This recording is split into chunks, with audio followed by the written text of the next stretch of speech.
প্রিয় শিক্ষার্থীরা, তোমরা যারা 2025 সালের এসএসসি পরীক্ষার্থী,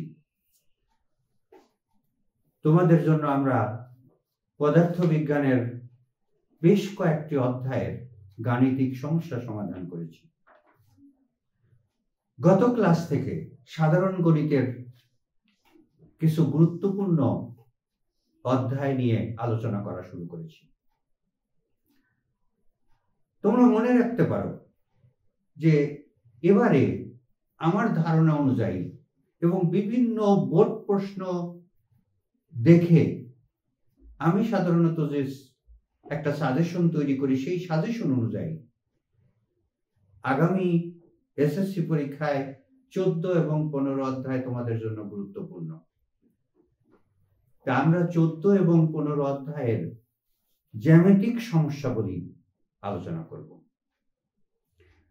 আজ যে জ্যামিতিক সমস্যাগুলি আলোচনা করব সেটা হলো 14.1 অনুশীলনের 5 নম্বর প্রশ্নটা। আমি বলছি, ত্রিভুজ এবিসি এর এডি ও বি মধ্যমা পরস্পর জি বিন্দুতে ছেদ করেছে। জি বিন্দু দিয়ে অঙ্কিত ডিই এর সমান্তরাল সরল রেখা এসি কে এফ বিন্দুতে ছেদ করেছে। প্রমাণ করতে হবে যে এসি ইকুয়াল টু 6EF। এইটা আমরা এখন প্রমাণ করব। তোমরা জানো, প্রমাণের শুরুতেই তোমরা একটা বিশেষ নির্বাচন লিখবে, যেটাতে প্রথমে আগে চিত্র আঁকবে। চিত্র নিচেই তোমরা চিত্রটা দেখতে পাচ্ছ নিশ্চয়ই। চিত্রের নিচেই থাকবে বিশেষ নির্বাচন। এই বিশেষ নির্বাচনে লেখা থাকবে ত্রিভুজ এবিসি এর এডি ও বি মধ্যমা পরস্পর জি বিন্দুতে ছেদ করেছে। জি বিন্দু দিয়ে অঙ্কিত ডিই এর সমান্তরাল সরল রেখা এসি কে এফ বিন্দুতে ছেদ করেছে। এখন প্রমাণ করতে হবে এসি ইকুয়াল টু 6EF। একদম সহজ প্রমাণ। তোমরা একটু লক্ষ্য করো। এর আগে আমরা জানি যে ত্রিভুজের যে কোনো বাহুর সমান্তরাল সরলরেখা অপর বাহুদ্বয়কে সমান অনুপাতে বিভক্ত করে। আবার আমরা এই কথাও জানি যে ত্রিভুজের মধ্যমাগুলো পরস্পর ছেদ বিন্দুতে 2:1 অনুপাতে বিভক্ত হয়। তাহলে এখন প্রমাণের শুরুতেই দেখো তো, এবিসি ত্রিভুজের এডি এবং বি মধ্যমা জি বিন্দুতে ছেদ করেছে। তাহলে অবশ্যই আমি লিখতে পারি AG/GD ইকুয়াল টু 2:1, কারণ মধ্যমাগুলো ছেদ বিন্দুতে 2:1 অনুপাতে বিভক্ত হয়। অর্থাৎ AG/GD ইকুয়াল টু 2/1।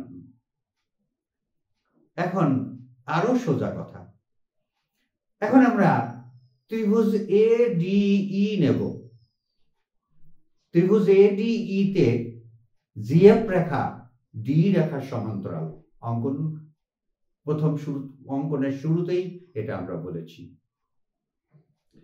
এবার দেখো, যদি তাই হয়, সমান্তরাল হয়, একটা কথা একটু আগে আমি বলেছি যে ত্রিভুজের যে কোনো রেখার যে কোনো বাহুর সমান্তরাল সরল রেখা অপর বাহুদ্বয়কে সমান অনুপাতে বিভক্ত করে। তাহলে দেখো তো, এই সূত্র অনুযায়ী অবশ্যই আমরা লিখতে পারি যে AG/GD ইকুয়াল টু AF/EF। অবশ্যই লেখা যায়। তাহলে AG/GD এর আগেই আমরা বের করে রেখেছি যে 2/1। তাহলে 2/1 ইকুয়াল টু AF/EF। অতএব যদি এখন আমরা ক্রস মাল্টিপ্লিকেশন করি, তাহলে AF ইকুয়াল টু পাচ্ছি 2EF। এবার লক্ষ্য করো, চিত্রের দিকে একটু তাকাও। এই ইকুয়াল টু, দেখো তো কি আছে, এই ইকুয়াল টু লেখা যায় AF প্লাস EF।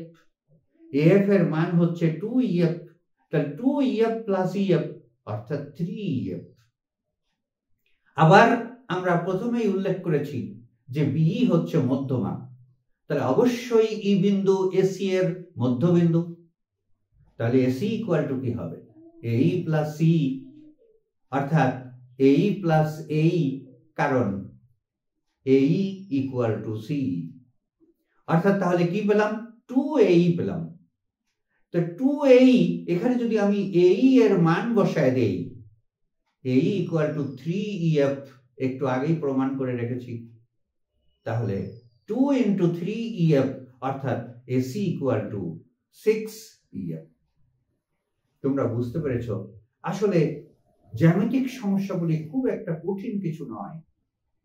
তোমরা আমাদের সাথে থাকো, আমাদের চ্যানেলটা সাবস্ক্রাইব করে এই ভিডিওগুলো অনুসরণ করো, ইনশাআল্লাহ সফলতা তোমাদের আসবে।